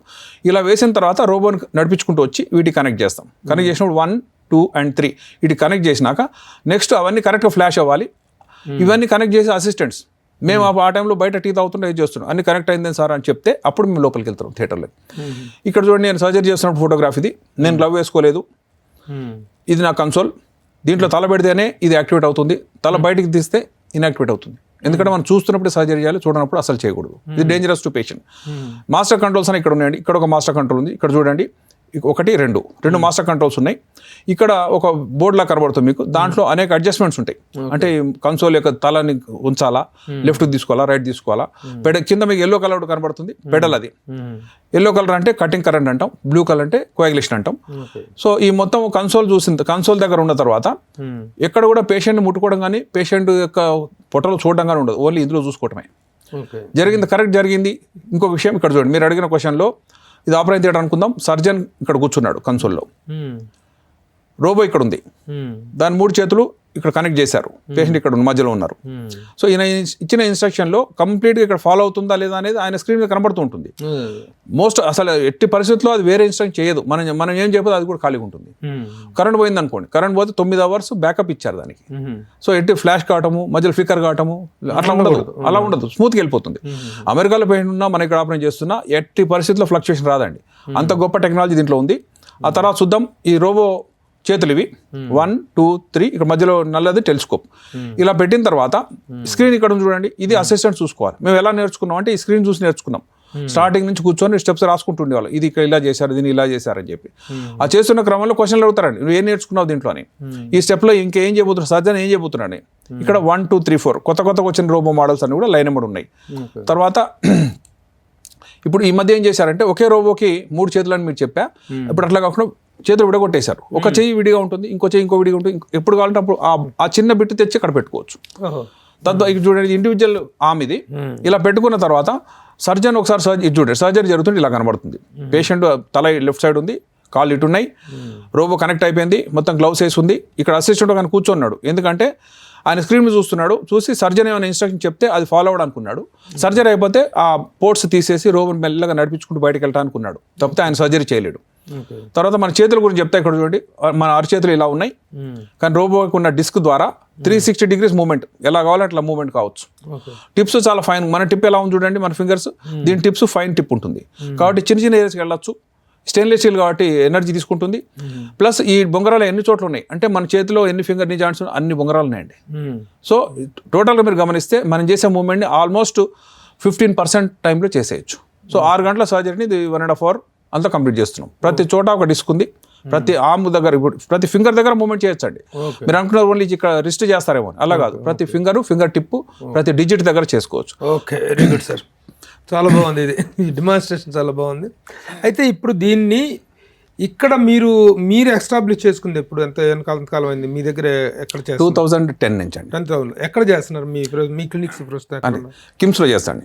కిమ్స్ మినిస్టర్ రోడ్ అని ఉంది, అక్కడ ఒక రోబో ఉంది. తర్వాత కిమ్స్ కొండాపూర్ రోడ్ వచ్చింది, కొండాపూర్లో ఇంకోటి, అక్కడికి వెళ్ళి చేస్తాను. మీరు అక్కడ వెళ్ళి చేస్తాం. అక్కడ కేసులు వస్తే వాళ్ళు మిమ్మల్ని కన్సల్ట్ చేస్తారు. కరెక్ట్, మనకు వచ్చినా అక్కడ తీసుకెళ్తుంటాం. ఎందుకంటే robo is expensive. Robo initial cost 18 కోట్లు అండి. మొదట్లో లియోనార్డో డా విన్సీ అని, ఆయన ఎవరు అంటే ఆయన ఫ్రెంచ్ ఎంపరర్. ఆ ఎంపరర్ చక్రవర్తి నడుస్తుంటే చాలా ఆర్భాటం ఉండాలి, మనుషులు చాలా మంది అంగరక్షకులు వచ్చేస్తారు. ఆయన వెంబడి ఒక సింహం వచ్చేది, సింహం గర్జించుకుంటూ వచ్చేది. అది చూసి ప్రజలు పారిపోవాలంట, అమ్మో సింహం వచ్చేసింది ఇక్కడ. కానీ అతను ఒక చెక్క సింహాన్ని తయారు చేసుకొని దానికి ఆయన బటన్ ఒత్తితే సింహం సౌండ్ వస్తుంది. అప్పుడే రోబోని తయారు చేసి పెట్టారు. ఇప్పుడు 15th centuryలో అప్పుడు చేసింది. అంటే 15వ శతాబ్దంలో చేసినటువంటి ఆ టెక్నాలజీ ఇప్పుడు సర్జికల్గా వాడుకొచ్చింది. ప్లస్ ఈ మొత్తం చేస్తున్న దాంట్లో ఇంకో ముఖ్యమైన విషయం ఏంటంటే దీనివల్ల పేషెంట్ యొక్క లైఫ్ స్పాన్ పెరిగిందా లేదా, క్యాన్సర్ ఫ్రీ సర్వైవల్ పెరిగిందా లేదా, లాంగ్ టర్మ్ అతని బెనిఫిట్స్ ఏంటి అని కూడా చూస్తారు. ఆ చూసిన క్రమంలో జనరల్గా ప్రాస్టేట్ క్యాన్సర్ చేసాం, ఓపెన్ సర్జరీ ద్వారా చేసాం అనుకోండి, అతనికి ఉన్నది అంటే రికవరీ చాలా స్లో ఉంది. నెక్స్ట్ యూరిన్ కొద్దిగా లీక్ అవుతుంటుంది, యూరిన్ లీక్ అవుద్ది. ఇప్పుడు రోబోటిక్ జూ అనేది ఒకటి ఉందండి. అదేంటంటే మనం రోబోని తయారు చేసాము, అది బాగా పనిచేస్తుందో లేదో, మరి మన మాట విందేమో అనేది లేకుండా చిన్న చిన్న పక్షుల్ని, ప్రాణుల్ని తయారు చేసి ఆ సిమ్యులేషన్ ఎలా ఉందని ఫస్ట్ పర్ఫెక్ట్ చేశారు. దానికి చూపిస్తున్న ఒక వీడియో చూడండి. ఒక పక్షి ఎగురుతుంది, అక్కడ ఎగురుతుంది, దిగి ఏదో వచ్చేస్తుంది అనుకుంటాం. ఆ తర్వాత మెల్లమెల్లగా అది అలా ఎగురుతూ అది ఆగదండి, అది వెళ్ళిపోతూనే ఉంటుంది. ఎంతవరకు వెళ్తుంది అంటే మనం దానికి ఇన్స్ట్రక్షన్ ఇచ్చేవారు కూడా అక్కడే ఉంటుంది. అంటే అది ఒక సర్జికల్ రోబోటిక్ పక్షి. ఇక్కడ చూద్దాం, పాము వెళ్తుంది, మామూలు పాములాగా కనబడుతుంది, దగ్గర పోము మనం, భయం వేస్తుంది మనకు. కానీ ఇది రోబోటిక్ పాము. ఈ స్నేక్ దాని మూమెంట్ ఎంత ముద్దుగా ఉన్న చూడండి, కరెక్ట్గా మూమెంట్, రెప్టైల్ మూమెంట్స్ వస్తున్నాయి. సో ఇది చూసిన తర్వాత ఇది చూడండి, ఇది రోబోటిక్ బల్లి. మెల్లగా వచ్చి దాని మూమెంట్స్ అన్ని, దాని మీద ఇంకా మాస్ ఇవ్వలేదు, కండ ఇవ్వలేదు దానికి, కానీ మూమెంట్ని పర్ఫెక్ట్ చేయడానికి ట్రై చేస్తున్నారు. ఎలా ఉంది ఇక్కడ, సరిగా వెళ్ళగలుగుతుందా లేదా అని. అలా చిన్న జంతువుల్ని, చిన్న క్రిమి కీటకాలను తయారు చేసి పెట్టారు. అంటే అంత మైన్యూట్ లెవెల్కి వెళ్ళి మనం చేయగలుగుతాము అనేది చూపించడానికి చేస్తున్న ప్రయత్నం. ఆ తర్వాత మనం చూస్తే చెదపురుగులు ఉంటాయి, చెదపురుగులు చిన్నగా ఉంటాయి, వాటిని రోబోటిక్గా తయారు చేసి వదిలేసేసారు. అటు చూసి అమ్మో చెదలు వచ్చిన పరిగెత్తడం మొదలుపెట్టారు మనుషులు. సో ఇవన్నీ చూస్తుంటే జనరల్గా ఒక చూడండి, ఇది రోబోటిక్ ఫ్రాగ్. అది రాళ్ళ మీద వెళ్తుంటుంది, అదే జారి పడుతుందో చూడండి, ఏం పడదు, జాగ్రత్తగా చూసుకొని అన్ఈవెన్ సర్ఫేస్ కూడా కరెక్ట్గా వెళ్ళగలుగుతుంది. అది రోబోటిక్ ఫ్రాగ్, అడ్డదిడ్డ గీసిన రాళ్ళ మించి వెళ్ళగలిగింది. నెక్స్ట్ ఇది చెదపురుగులు అండి, ఇవి రెడ్ ఫ్లై. ఆ పరిగెత్తడం చూస్తే నిజమే అనిపిస్తుంది అది నాకు. దాని వెనుక బ్యాటరీ చూస్తే మనకి రోబో అని తెలుస్తుంది. ఇది రోబోటిక్ ఎక్వేరియం, అందులో ఫిష్ చక్కగా వెళ్తున్నాయి. ఇది రోబోటిక్ ఫిష్. అలాగే రోబోటిక్ చీతా తయారు చేశారు. చీతా అంటే బాగా ఫాస్ట్గా వెళ్తుంది, పరిగెత్తుంది, అంత స్పీడ్ మనం దానికి ఇవ్వగలమా లేదా అని ప్రయత్నం చేశారు. అది కూడా సక్సెస్ అయింది, రోబోటిక్ చీతా. ఇది రోబోటిక్ కంగారు అండి, ఇది ఆ కంగారు మూమెంట్స్ చేస్తుంది. అది ఎన్ని జాయింట్స్, ఎన్ని మూమెంట్స్ అక్కడ చూడండి, అన్ని కరెక్ట్ చేస్తే ఒక రోబోటిక్ కంగారు వెళ్తుంది. సో ఇవన్నీ అయిన తర్వాత మాత్రమే సర్జికల్ రోబోకి పర్మిషన్ ఇచ్చారు. చూడండి, ఇది రోబోటిక్ చీతా. ఇవన్నీ అయిన తర్వాత permission for the surgical robo. అది పరిగెత్తే విధానం చూస్తుంటే ఈ స్పీడ్ కానీ, ఈ ప్రెసిషన్ కానీ, యాక్యురసీ కానీ మనం చెప్పినట్టు వింటుంది, అది ఆగుతుంది కూడా అని చెప్పి. సో ఇవన్నిటి తర్వాత రోబోటిక్ సర్జరీకి అందుబాటుకు వచ్చింది. ఆ తర్వాత ముఖ్యంగా ఒక విషయం చెప్పదలుచుకో, ఇంతవరకు నేను చెప్పిందంతా కూడా ఏం చెప్పానండి, 3-4 రంధ్రాలు పెడితే పొట్టలో పెట్టి దాని ద్వారా సర్జరీ చేస్తామని చెప్పాను. కొంతమంది మీడియా పర్సన్స్ ఎలా ఉంటారంటే, మా పొట్ట మీద ఇన్ని రంధ్రాలు ఉండకూడదు, సినిమా యాక్టర్స్ ఉంటారు, మోడల్స్ ఉంటారు, మోడర్న్ పర్సన్, కొంత వర్కింగ్ లేడీస్ ఉంటారు, మోడర్న్ డ్రెస్ వేసుకోవాలనుకుంటారు, వాళ్ళకి ఇది చూస్తే ముగ్గేసినట్టుగా ఉంటుంది. ఇవన్నీ కాదండి, మాకు అలా వద్దు, రంధ్రాలు చాలా తక్కువగా ఉండాలి, పని జరిగిపోవాలి. ఇది సబమైనటువంటి ఒక కోరికే. అలాంటిది ఏమో చేయగలరా? ఎందుకంటే రోబోటిక్ సర్జరీ అద్భుతం, క్యాన్సర్ వచ్చిన వాళ్ళు క్యూర్ చేసేస్తున్నారు. అది లేకపోతే ఉన్న రిజల్ట్స్ కంటే కూడా ఇది చాలా 4 రెట్లు బాగా వస్తుంది. బ్లడ్ లాస్ లేకుండా ఉంది. ఎల్డర్లీ పర్సన్స్కి సర్జరీ చేయగలుగుతున్నాము. Short hospital surgical time, faster recovery, short hospital stay, ఇవన్నీ చూస్తుంటే మనకు నచ్చుతుందండి. ఇంత బాగుందని అనిపిస్తుంది. అయితే ఇలా కాకుండా నిజంగా మీరు చేసే టెక్నాలజీలో సింగిల్గా ఏమైనా చేయడానికి ఛాన్స్ ఉందా అనేది, సింగిల్ రంధ్రం నుంచి ఏమైనా చేయరా చూద్దాం. అది చూద్దాం. ఇక్కడ చూడండి, నేను ఒక సర్జరీ చూపిస్తున్నాను. ఇందులో ఒక ఇన్స్ట్రుమెంట్ పంపిస్తున్నాం. ఈ రంధ్రాన్ని బొడ్డు అనుకుందాం, ఇది బొడ్డు అనుకుందాం, పొట్టలోకి వెళ్తున్నాం. ఇది ఒక సింగిల్ ఇన్స్ట్రుమెంట్ లోపలికి వెళ్ళిన తర్వాత దీనిలో సర్జరీ జరగాలి. కింద ఒక మాంసం ముద్ద ఉందండి. ఈ మాంసం ముద్దని కట్ చేసి మళ్ళీ మనం సూచర్ చేస్తాం, అది సర్జరీ. సో ఒక రంధ్రంలోంచి పైన టెలిస్కోప్ వచ్చింది. ఆ టెలిస్కోప్ ఎక్కడ కావాలో అక్కడ మనం ఫోకస్ చేసుకుంటాం. ఎందుకంటే సర్జికల్ ఫీల్డ్ ఇక్కడ ఉంది కాబట్టి దీన్ని బెండ్ చేసాం. మరి సర్జరీ ఎవరు చేస్తారు అంటే దాని కింద నుంచి ఇన్స్ట్రుమెంట్స్ వస్తున్నాయి. ఆ ఇన్స్ట్రుమెంట్స్ వచ్చి ఒకటేమో హుక్ అండి, ఇది డయాథర్మిక్ హుక్ ద్వారా కట్ చేస్తాం. ఇంకోటి పట్టుకుంటుంది, ఒకటి కట్ చేయిస్తుంది. ఈ రెండు టార్క్ ఎఫెక్ట్ అంటాం. సర్జన్ కంట్రోల్ చేస్తుండండి. సింగిల్ రంధ్రంలోంచి ఇప్పుడు ఇది ఫోర్సెప్స్ పట్టుకుంటుంది. ఆ తర్వాత ఇది కట్ చేస్తుంది. కట్ చేసినప్పుడు ఇది మాంసం ముద్ద కాబట్టి అందులో పొగ వస్తుంది, రంధ్రం పడుతుంది. ఆ తర్వాత దీన్ని కుట్టేయడానికి నెక్స్ట్ స్టెప్ ఏంటంటే దీన్ని కుట్లేయాలి. ఏ సర్జరీ అయినా సరే కట్ చేయడం, కుట్టేయడం ఉంటుంది. కాబట్టి ఆ స్టెప్ని ఇందులో చేసి చూపించడానికి ఒక సింగిల్ రంధ్రం నుంచి జరుగుతుందని ఇదంతా కూడా. ఇప్పుడు కట్ చేసేసింది కాబట్టి ఈ ఇన్స్ట్రుమెంట్స్ వెళ్ళిపోయి నెక్స్ట్ నీడిల్ హోల్డర్ వస్తుంది. ఆ సూచర్ ఎలా వేస్తారో అది చూడండి. ఆ నీడిల్ హోల్డర్ ద్వారా సూచర్ వేస్తే ఇది వచ్చింది నీడిల్ హోల్డర్ అండి. నీళ్ళు పట్టుకుంటుంది, అది పట్టుకొని చక్కగా ఈ రంధ్రాన్ని కుట్టేస్తుంది. ఆ కుట్టేయడము, దానిలో ప్రిసిషన్ కానీ, దానిలో కంఫర్ట్ కానీ, దాని యొక్క స్పీడ్ కానీ, దానిలో బ్లడ్లెస్ ఫీల్ అవన్నీ చూసుకున్న తర్వాత ఒకే రంధ్రంలోంచి సర్జరీ జరగగలుగుతుంది. ఒక క్యాన్సర్ వచ్చిందంటే బొడ్డులోంచి సర్జరీ చేస్తే బొడ్డు దగ్గర ఉన్న రంధ్రం జనరల్గా మళ్ళీ కనబడదు, ఆ ముడతల్లో కలిపేస్తాం. కాబట్టి అసలు పొట్టలో ఏమి సర్జరీ కానట్టుగానే ఉంటుంది, కానీ లోపల గడ్డ తీయడం జరిగింది. చూసి అది ఇప్పుడు ఉన్నటువంటి మోస్ట్ అడ్వాన్స్ థింగ్ అండి, సింగిల్ పోర్ట్ రోబోటిక్ సర్జరీ అంటారు. సింగిల్ పోర్ట్ రోబోటిక్స్ ఇంతవరకు చూపించింది మల్టిపుల్ పోర్ట్స్, 4 రంధ్రాలు. ఇప్పుడు సింగిల్ పోర్ట్లో చేయడం ద్వారా అసలు ఆ మనిషికి సర్జరీ అయినటువంటి మచ్చలేమి ఉండవు, కానీ స్పీడ్ ఆఫ్ సర్జరీ బాగుంటుంది. కాస్మెటిక్ ఎఫెక్టే కాకుండా దీంట్లో కంప్లీట్ ఆఫ్ సర్జరీ ఉంది. ఇందులో సగం చేసి వస్తారు కాదండి, కంప్లీట్గా సర్జరీ చేస్తాం. చేసిన తర్వాత ఎక్కడ కుట్లేస్తున్నావు అవన్నీ కూడా చర్మం కింద వేస్తాం, సబ్క్యూటికల్ అంటారు. అంటే బయట గుట్టు ఉండదు, కానీ లోపల మానిపోతుంది. వితిన్ ఫ్యూ డేస్లో మళ్ళీ నార్మల్ డ్యూటీకి వెళ్ళిపోవచ్చు. ఇంత గొప్ప సర్జరీ వచ్చింది, మా తరంలో వచ్చిందని మేము సంతోషపడతాం. ఎందుకంటే ముందు కాలంలో అయితే మేము చూసేవాళ్ళం కాదు. ఇవి పేషెంట్లకు డైలీ చేయగలుగుతున్నాము. ప్లస్ దీన్ని అఫోర్డబుల్ కాస్ట్లోకి తీసుకొచ్చారు. That is what I'm going to ask sir. ఇప్పుడు అఫోర్డబిలిటీ అనేది వెరీ ఇంపార్టెంట్. అవునండి. ఎంత కాస్ట్ అవుతుంది సార్ ఇది? ఇప్పుడు రోబో కాస్ట్ను బట్టి పేషెంట్కు ట్రాన్స్ఫర్ అవుతుంది. ముందు ఉన్నటువంటి రోబో 18 కోట్లు అని చెప్పా, దట్ వాజ్ ఇన్ 2010 అరౌండ్. ఇప్పుడున్న దాంట్లో 3-4 కంపెనీస్ అదనంగా వచ్చినాయి. వాటిలో ఒక కంపెనీ SSI మంత్రా ఉంది, అది ఆల్మోస్ట్ 7.5 to 8 crores వచ్చేసింది. దాన్ని కంప్లీటింగ్ కోడ్ వచ్చి కేంబ్రిడ్జ్ మెడికల్ రోబో అని వచ్చింది, అది 6.5 crores వచ్చింది. అది ఇప్పటి వరకు ఉన్న లోయెస్ట్ కాస్ట్. సో 6.5 crores మనం కొనుక్కున్నాం అనుకోండి. జనరల్గా పేషెంట్కి ఏం చూస్తారు వాళ్ళు అంటే, సర్జరీకి ఈ సర్జరీ చేస్తే నాకు వచ్చిన లాభం ఏంటి అని ఆలోచించినప్పుడు, ఒకటి క్యాన్సర్ ఫ్రీ సర్వైవల్ ఎక్కువగా ఉంది, రిస్క్ తక్కువగా ఉంది, దీనికి ఇన్సూరెన్స్ కంపెనీకి ముందుకు వస్తాయి, రాని పక్షంలో బ్యాలెన్స్ వాళ్ళు కట్టేస్తారు. ఉదాహరణకు ప్రాస్టేట్ క్యాన్సర్ ఓపెన్ సర్జరీగా చేసాం, 1,00,000 అయింది అనుకుందాం. లాప్రోస్కోపీ సర్జరీ చేస్తే 1,80,000 అవుతుంది. రోబోటిక్ సర్జరీ ద్వారా చేస్తే 3 లక్షలు అవుతుంది. సో ఎంత డిఫరెన్స్ వచ్చింది? ఒక 1.5 lakh అనుకుందాం. ఆ 1.5 lakhs ఎవరు కట్టాలి అంటే, ఇన్సూరెన్స్ ఉన్న వాళ్ళకైతే వాళ్ళు మేము ప్రొజెక్ట్ చేస్తున్నాం. ఈ నెక్స్ట్ రోబోటిక్ సర్జరీ ద్వారా అడ్వాంటేజ్ ఉంది, ఈ సర్జరీలో ఉంది. అన్నిటికీ రోబోటిక్ సర్జరీ ఒప్పరండి. ఓన్లీ పొట్టలో కాంప్లెక్స్ క్యాన్సర్స్కి, కొంత గైనకాలజిస్ట్ యూటరైన్ క్యాన్సర్స్, గర్భసంచి క్యాన్సర్స్కి, కొంతమంది బ్రెయిన్లో ఉన్నటువంటి సెరెబ్రల్ ట్యూమర్స్కి, ఆర్థోపెడిక్ సర్జన్స్ ఏమో జాయింట్ రిప్లేస్మెంట్లో అలా వాడుతుంటారు. ఇది వాడడం వల్ల పేషెంట్ నిజంగా అడ్వాంటేజ్ వచ్చిందా లేదా, వస్తే ఎంత డిఫరెన్స్ వస్తుంది, అది జస్టిఫై చేయాలి మనం. ఉన్న లిటరేచర్ ఏంటి, వరల్డ్ వైడ్ ఎక్స్పీరియన్స్ ఏంటి, దాన్ని మీరు చేయగలుగుతుంటే ఎస్ వీల్ ప్రొసీడ్ అని అలా ఇచ్చినటువంటి సందర్భాలు కోకొల్లాడు. కొన్నిసార్లు ఎవరన్నా మొదలు కట్టలేదు, అలా ఇవ్వలేదు అనుకోండి, పేషెంట్ కడుతున్నాడు, అయ్యా నేను అదనంగా కట్టేస్తా కానీ నాకు రోబోటిక్ సర్జరీ చేయండి. ఎందుకంటే దీని ద్వారా అడ్వాంటేజ్ ఉందనే విషయం ప్రజల యొక్క అవగాహనకు అందుకుంది. మీ దగ్గర రోబో ఉందా, మీరు రోబోటిక్ సర్జరీ చేయగలరా, నా కేసుకి రోబోటిక్ సర్జరీ పనికి వస్తుందా. ఇప్పుడు హైడ్రోసిస్ ఉంది, సింపుల్ హర్నియా ఉందా నువ్వు పొట్టలో, హర్నియాకి రోబోటిక్ సర్జరీ అక్కర్లా. ఎందుకంటే ఏ సర్జరీ చేసినా ఈజీగా రికవరీ ఉంది, దాంట్లో ఖర్చు తక్కువ, దానికి అడ్వాంటేజ్ కూడా లేదు. యాక్చువల్గా రోబోటిక్ సర్జరీ డిమాండ్ చేసేటువంటి మెయిన్ ప్రాస్టేట్ క్యాన్సర్ ని మాత్రం ఎక్కువగా డిమాండ్ చేస్తుంది. యూరాలజీలో ఇంకా కిడ్నీ క్యాన్సర్స్ కూడా చేయొచ్చు. పాతకాలంలో కిడ్నీ క్యాన్సర్ వస్తే కిడ్నీ మొత్తం తీసేవాళ్ళం అండి. కిడ్నీలో 2 సెంటీమీటర్ గడ్డ ఉందనుకోండి, 13 సెంటీమీటర్ కిడ్నీ తీసేవాళ్ళం. ఇప్పుడు అలా కాకుండా ఆ 2 సెంటీమీటర్ చుట్టూ 1 సెంటీమీటర్ మార్జిన్ ఇచ్చుకుంటూ 3.5 సెంటీమీటర్ గడ్డ తీసేసి మిగిలింది మనం రిపేర్ చేయడానికి రోబోటిక్ సర్జరీ పనికి వస్తుంది. ఎందుకంటే బ్లడ్లెస్ ఫీల్డ్ కావాలి, స్పీడ్ ఆఫ్ సర్జరీ కావాలి, మ్యాగ్నిఫికేషన్ కావాలి, హై రెజల్యూషన్ ఇమేజెస్ కావాలి, ప్లస్ దీనిలో మరీ ఎక్కువ కాస్ట్. ఉదాహరణకు ఇది ₹1,00,000 అది 10 లక్షలు అయింది అనుకోండి, ముందుకు రాకపోవచ్చు. హార్డ్లీ ఇది అందుబాటులోకి వచ్చేసింది. ఇంకా రోబోట్స్ పెరిగిన కొద్దీ, రోబో ఖర్చు తగ్గిన కొద్దీ కామన్ మ్యాన్ రోబోటిక్ సర్జరీ అడిగే అవకాశం ఉంది. ఓపెన్ సర్జరీస్ మేము చేయట్లా, మేము నేర్చుకుంది ఓపెన్ సర్జరీ, తర్వాత ల్యాప్రోస్కోపీకి వచ్చాం. ఇప్పుడు స్టూడెంట్స్ చూపించాలంటే ఓపెన్ సర్జరీ చేయట్లే. ఏమైనా పేషెంట్ మేము ఓపెన్ చేస్తామయ్యా, మేము చూపిస్తాం మా స్టూడెంట్స్ కంటే, వద్దులేండి సార్ ఇంకెవరికైనా చూపించుకోండి, నాకు మాత్రం ల్యాప్రోస్కోపీ చేయండి అంటున్నారు. దాని అర్థం ఏంటంటే ఓపెన్ సర్జరీ పేషెంట్లకు వద్దిగా. కీహోల్ సర్జరీ అందుబాటులోకి వచ్చింది, ప్లస్ రికవరీ ఫాస్ట్గా ఉండాలి. ఎవరైనా సరే ప్రాణం ఒకసారి ఉంటుందండి, మనం పోయినాక మళ్ళీ ఏం చేయలేము. కాబట్టి ఆ క్యాన్సర్ ఏదైతే ఉందో first attempt is the best attempt అండి. ఫస్ట్ సర్జరీ సరిగ్గా చేయకుండా తర్వాత కీమోథెరపీ ఇస్తాం, రేడియోథెరపీ ఎవరు నచ్చదు. First surgery should be the best attempt to cure the cancer.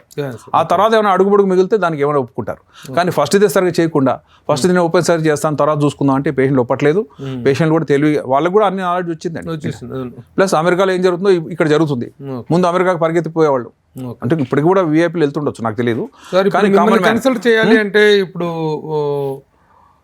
కిమ్స్లో ఉన్న మీ రిఫరెన్స్ తీసుకోవచ్చా, లేకపోతే మీ క్లినిక్ అంటే ఒకటి ఉంది కదా? మాకు కూడా ఉందండి, మాకు 2 హాస్పిటల్స్ ఉన్నాయి. మీకు 2 ఆఫీస్ ఎక్కడండి? ఒకటి మేదిపట్నం ఉంది, గచ్చిబౌలిలో ఉంటుంది. గచ్చిబౌలిలో ఉంటుంది. ఓకే. ఇప్పుడు పేషెంట్ వచ్చిన అపాయింట్మెంట్ ఎలా? జనరల్గా మార్నింగ్ టైం మేదిపట్నం ఉంటా అండి, 11 to 2 ఉంటా. ఈవినింగ్ 6 to 8, 8:30 వరకు గచ్చిబౌలి ఉంది. మధ్యలో టైం ఏంటంటే సర్జరీస్కి పెట్టుకున్నాం. ఇప్పుడు ఎల్లప్పుడు మనం కన్సల్టేషన్ ఉండలేము కదా సర్జరీస్. ఇప్పుడు ఫస్ట్ మీ అటెంప్ట్లోనే మీరు చాలా విలువైనటువంటి సమాచారం రోబోటిక్ సర్జరీకి సంబంధించినటువంటి వివరాలు చెప్పారు. అలాగే మీరు మిగతా చాలా విషయాల్లో కూడాను, ముఖ్యంగా యూరాలజీకి సంబంధించి urology, child urology, adult urology, female urology, ఈ పిడియాట్రిక్ యూరాలజీ, అన్నీ కూడా రకరకాల యూరాలజీకి సంబంధించిన సమస్యలు, అలాగే లైంగిక సమస్యలకు సంబంధించిన చాలా విషయాల్లో మీ సమాధానాల కోసం ప్రేక్షకులు ఎదురు చూస్తుంటారు. వీటికి సంబంధించిన మరింత సమాచారాన్ని మాకు మరొక ఇంటర్వ్యూలో మీరు షేర్ చేస్తారని ఇంకొక అవకాశం ఇవ్వాలని కోరుకుంటూ, ఇప్పుడు ఇచ్చినటువంటి ఇంటర్వ్యూకి ప్రత్యేకంగా మీ ధన్యవాదాలు తెలియజేస్తూ, ముఖ్యంగా ఈ ప్రోస్టేట్ క్యాన్సర్కి సంబంధించినటువంటి అవగాహన అనేటువంటిది ఈ రోబోటిక్ సర్జరీ అనేటువంటిది రావటం వల్ల వచ్చినటువంటి ఆ సాంకేతిక విప్లవాన్ని మీరు చాలా చక్కగా వివరించారు. Thank you very much sir. ఇంకొక అవకాశం మాకు మరలా ఎప్పుడు ఇస్తారు? తప్పకుండా ఇస్తాను. అంటే ఎవ్రీ ఇంటర్వ్యూలో ఒక్కొక్క అంశాన్ని గురించి మనం మాట్లాడుకునే అవకాశం ఉంటుంది. యూరాల్లో మాట్లాడంటే కనీసం 200 టాపిక్స్ ఉన్నాయండి. ఉన్నాయి. నేను గత 18 సంవత్సరాలు 20 సంవత్సరాల నుంచి టీవీ మీడియాలో మాట్లాడుతున్నా. అవును. నా రూల్ ఏంటంటే ఈ రోజు చెప్పింది మళ్ళీ రేపు చెప్పకూడదు. అవును. నా ఏ వీడియో చూసినా సరే కొత్త ఏదైనా ఐటమ్స్ రావాలని కోరుకుంటా. ఎందుకంటే నాలెడ్జ్ పెరుగుతుంది, మనం అప్డేట్ అవుతున్నాం. ప్రజలకు ఉపయోగపడేటువంటి అందులో ఆణిముత్యాలని సేకరించి వాడిని విడగొట్టి మరి చెప్పడానికి ప్రయత్నం చేస్తుంటా. అది కూడా వాళ్ళకి అర్థమయ్యే రీతిలో చెప్పడానికి ట్రై చేస్తుంటా. అందువల్ల కూడా కొంతమంది ఇష్టపడచ్చు నన్ను. మీ వ్యూ చాలా మంచి వ్యూవర్షిప్ ఉంటుంది. మీ ప్రోగ్రామ్స్ కోసం వెయిట్ చేసినటువంటి సందర్భాలు మేము ఎంతో చూసాం. ఎందుకంటే ఈ రోజున లైంగిక పరమైనటువంటి విజ్ఞానం విషయంలో కానీ ఎన్నెన్నో అపోహలు, ఎన్నెన్నో అపార్థాలు, ఎన్నెన్నో రకమైనటువంటి భయాలు, ఆందోళనలు ఉన్నాయి. వాటన్నిటికీ మీరు ఇచ్చేటువంటి సమాధానాలు నిజంగా చాలా అలర్ట్ చేస్తూ ఉన్నాయి. దానికి సంబంధించినటువంటి సబ్జెక్ట్ గురించి కూడా ఇంకొకసారి విపులంగా మీతో చర్చిస్తాం. Thank you for sparing enough time sir. Suman TV ప్రేక్షకులకు ఈ అవకాశం ఇచ్చినందుకు ధన్యవాదాలు. మాకు ఇచ్చారు మీరు అవకాశం, మీరు మాకు ఇవ్వటం కదా. Really it is a wonderful opportunity. Thank you sir. నమస్తే. వెల్కమ్.